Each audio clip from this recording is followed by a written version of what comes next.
Fala galera, beleza? Rodolfo aqui de novo do Decisão de Valor e hoje um vídeo muito legal para você que já investe ou está começando a investir. Como fazer algumas definições básicas do teu portfólio na hora de você escolher classes de ativos. Não estou dizendo de escolher o ativo específico que você vai comprar, mas onde colocar o seu dinheiro, especialmente onde não colocar o seu dinheiro, dependendo de quem você é. Então fica com a gente aí. Antes eu queria pedir aquele joinha, dá um curtir no nosso vídeo aí, ajuda a gente, mostra para o YouTube que você quer nesse ano de 2025 olhar para os teus investimentos com muito mais amor e carinho e ele vai trazer mais vídeos para você também, porque quando você interage com a nossa programação, você não só tem mais vídeos do nosso canal, mas vídeo de canais semelhantes que também tem muita informação bacana sobre investimentos, tá legal? Então senta o dedo aí, deixa aquele joinha e vamos pro vídeo. Bom, galera, quando a gente olha para um mar de oportunidades de investimento que a gente tem, fica bastante difícil às vezes a gente decidir para onde colocar o nosso dinheiro, né? Então a gente primeiro costuma fazer uma alocação mais estratégica, quero dizer, escolhendo ali as classes de ativos para onde a gente quer direcionar o nosso dinheiro, o nosso recurso, e depois a gente vai especificamente escolhendo cada um desses ativos aí. Essa parte final de escolher especificamente os ativos, eu não vou entrar em detalhes nesse vídeo, pode ser assunto para outros vídeos aí, inclusive porque teria que ser por classe de ativo, já que é muito diferente uma coisa da outra, tá certo? Mas, de uma forma geral, o que é que pode ser indicadores para você na hora de você tentar definir o teu portfólio de forma mais estratégica? Esse é o objetivo desse vídeo, tá legal? Então, a primeira coisa é conhece-te a ti mesmo, já diria lá o Sun Tzu, né?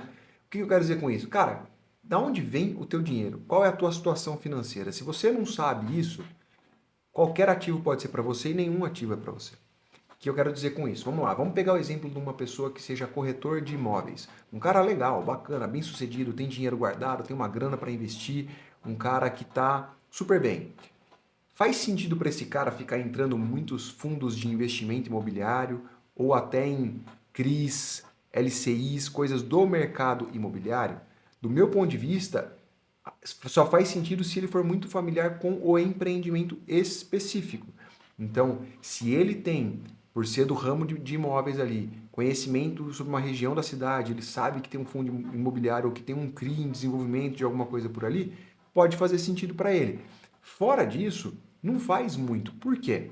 Porque se você tem uma série de ativos que estão atrelados ao mercado imobiliário e dali provém o sustento desse cara, se esse mercado entra em crise, tanto os investimentos quanto a renda dessa pessoa ficam prejudicadas ao mesmo tempo.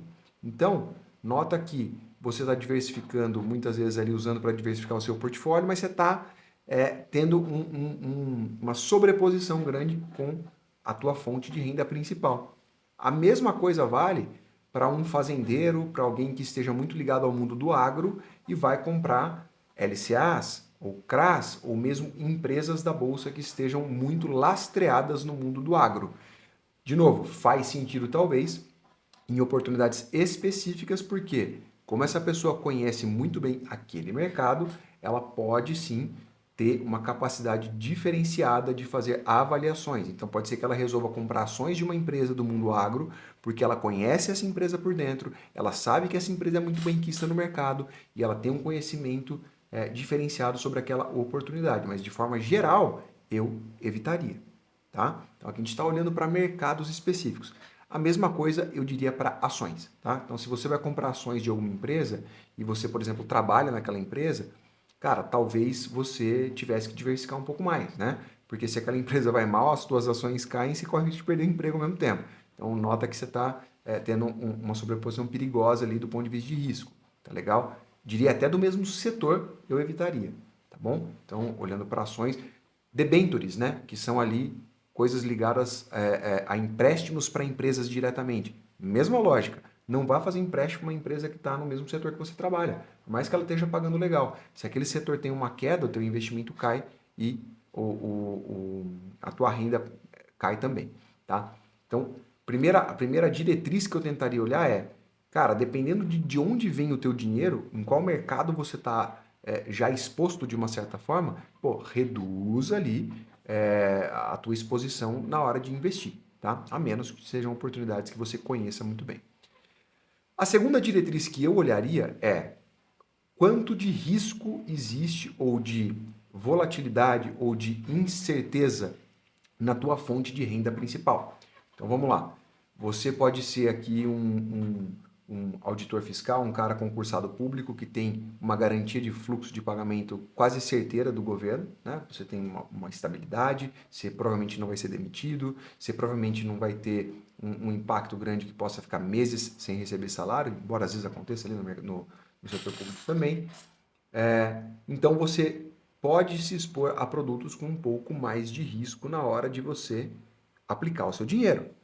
Se você está na outra ponta, você muitas vezes é um autônomo que tem uma flutuação muito grande. Pô, sei lá, você é um instalador de ar-condicionado, você tem uma empresa de instalação de ar-condicionado, que no verão você arrebenta de ganhar dinheiro, no inverno cai lá para baixo porque as pessoas não estão tão preocupadas com isso. Talvez você tenha que ter menos exposição a produtos de risco. Então você tem que talvez ter o teu investimento um pouquinho mais salvo ali, ou pelo menos uma porção maior desse investimento, não a totalidade, tá bom? Então, note que dentro desse espectro você precisa entender legal onde é que você está, tá bom? E aí, como é que a gente lista em termos de risco os investimentos que a gente tem na hora de escolher? Bom, renda fixa primeiro, a gente começa com o menor risco possível o tesouro, depois vem os CDBs de grandes bancos, depois CDBs de instituições um pouco menores, que estão junto ali com LCIs e LCAs. Por quê? Porque todos esses CDBs e LCIs e LCAs estão lastreados no FGC. Checa sempre isso antes também, tá? Por quê? Então, se você tem até 250 mil naquela instituição ou até 1 milhão por CPF, se acontecer algum problema, o FGC vai te ressarcir, tá bom? Então, tem uma salvaguarda maior. Do Tesouro, não precisa nem falar, é o risco país, né? Depois vem os CRIs e CRAS, que são irmãos ali da LC e LCA, mas não tem o intermediário, então não tem FGC. Ali, se tiver uma falha, né, de pagamento, você dançou. E por último, as debêntures, que estão mais ou menos no mesmo nível, eu diria, ali de CRIs e CRAS, tá bom? Então, isso olhando só para a renda fixa. E além disso, você tem que olhar também para qual é o indexador deste produto que você está comprando. Tudo que for pós-fixado tem uma volatilidade menor, tá? Porque não sofre os efeitos da marcação a mercado. Você está recebendo aquilo que está cotado no dia ali. Tem uma marcaçãozinha, tá? Porque a gente tem um pouquinho de ágio, deságio agindo ali também, mas o efeito é muito menor do que se você tiver, por exemplo, um pré-fixado. O pré-fixado, como o próprio nome diz, você já travou a tua rentabilidade ali. Então, se a taxa de juros sobe, a gente acabou de ver isso acontecendo, o valor nominal do teu título vai cair. Seja ele um título público, seja uma dívida, tá? Você tentar vender no mercado secundário, por exemplo. Então, o que acontece com aquilo ali? Você pode ter, num momento, até prejuízo com aquilo. Tá? Você vai garantir aquela rentabilidade, aquele lucro, se você ficar com o teu produto até o final. Mas então, note que ele tem um risco que se você precisar do dinheiro no meio do caminho, você corre o risco de perder dinheiro. E, obviamente, o que é IPCA+, é também no meio do caminho, porque ele tem uma parte pré-fixada, uma parte pós-fixada, então ele está no risco ali no meio do caminho. Tá bom? Então, via de regra, é mais ou menos isso aí que você tem que olhar, e isso vale para todos esses caras aí. Debêntures, a gente tem que ter um cuidado adicional, porque a gente tem que entender qual é o lastro dessa dívida. Né? Tem algumas debêntures que não tem lastro nenhum, tem algumas que estão lastreadas em ações da empresa, então é um fator de análise um pouco diferente ali, tá? Mas eles estão normalmente lá na ponta de maior risco disso aqui. Bom, depois vem os produtos ali de renda variável, né? Que, como o próprio nome diz, varia. E dentro de renda variável é um pouco mais difícil. Eu vou separar aqui ações e fundos imobiliários, tá? Normalmente, ações, você vai ter as ações de setores que são mais estáveis, como, por exemplo, transmissão de energia elétrica, como, por exemplo, os setores de elétrica em geral, mas as de transmissão ainda mais.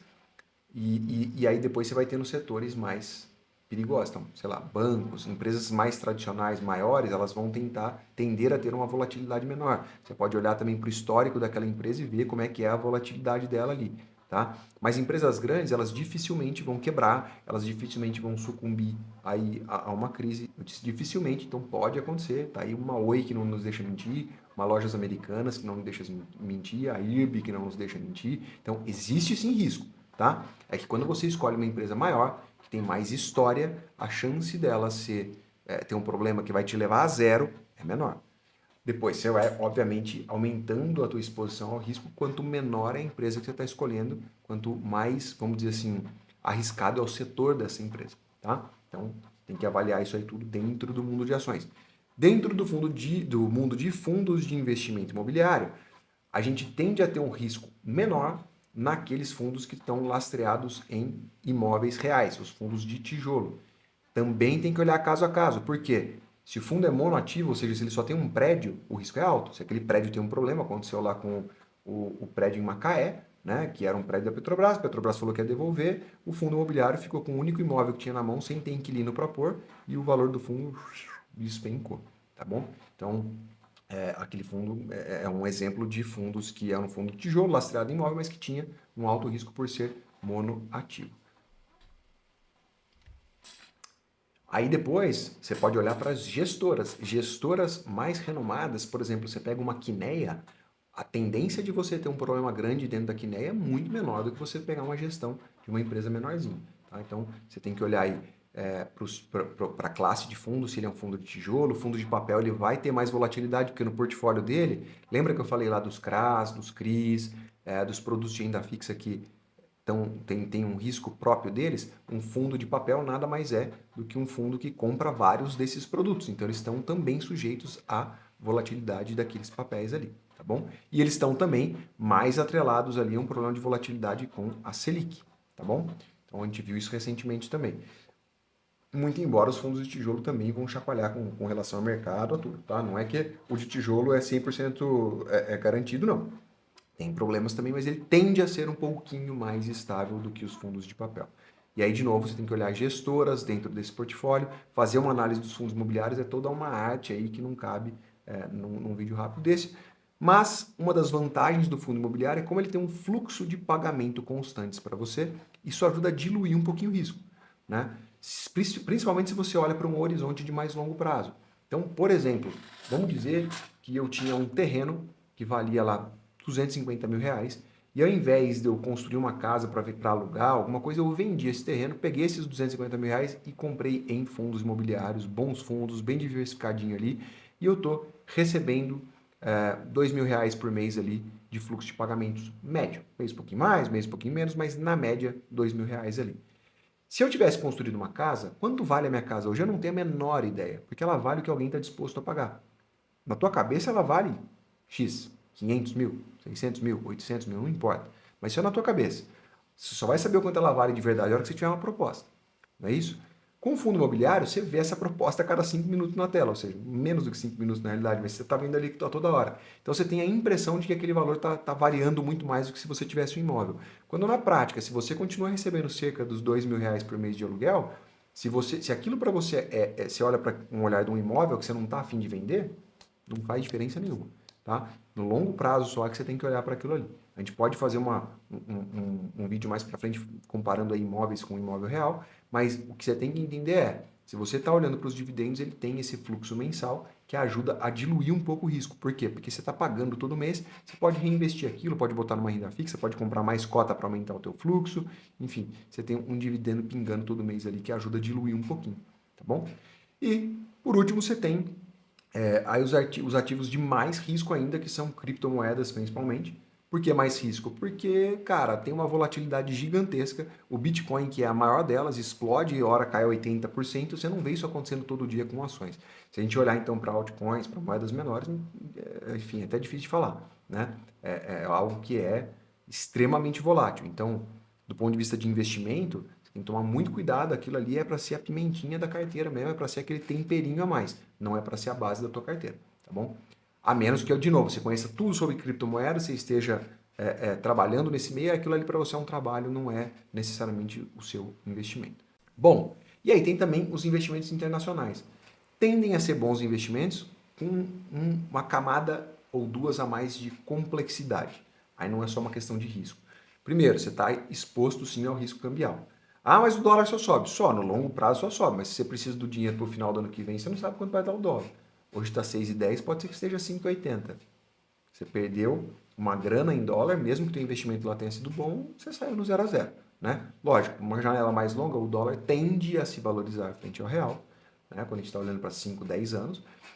Então, esse risco é um risco que tende a ser positivo, tende a ser mais uma oportunidade do que um risco, mas no curto prazo o risco existe. E ainda você tem que selecionar os ativos lá fora.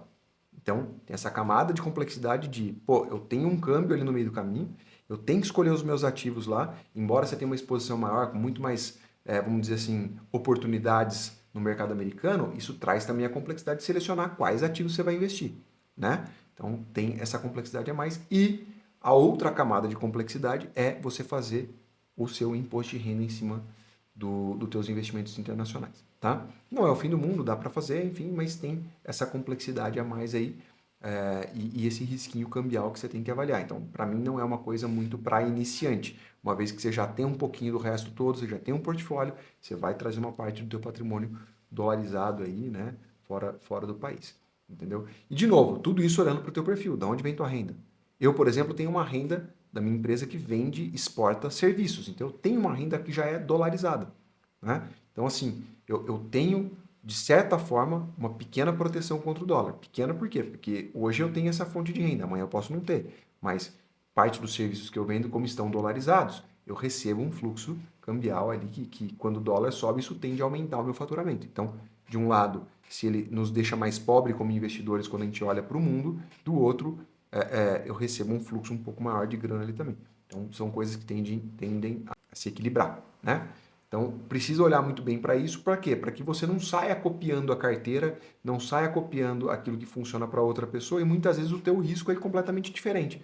Então, na hora ou no momento em que você tiver a prova da tua carteira, ou seja, deu uma crise no setor imobiliário, você teve uma crise na bolsa, ou você teve uma queda nos juros, que aquilo esteja em linha com o que está acontecendo na sua vida fora do teu perfil investidor, fora da tua vida de investimentos ali, né? Que esses riscos possam também se equilibrar. Tá legal? Espero que vocês tenham gostado. É um vídeo mais linhas gerais a respeito disso. Se vocês gostaram, querem mais informação sobre isso, deixa o comentário, deixa o joinha, manda isso para alguém, deixa aqui pedindo para a gente fazer o que é que vocês querem ver no canal e eu vou ficar muito feliz em fazer um vídeo para você, esclarecendo qualquer dúvida que você tenha. Grande abraço, até a próxima. Espero vocês aqui.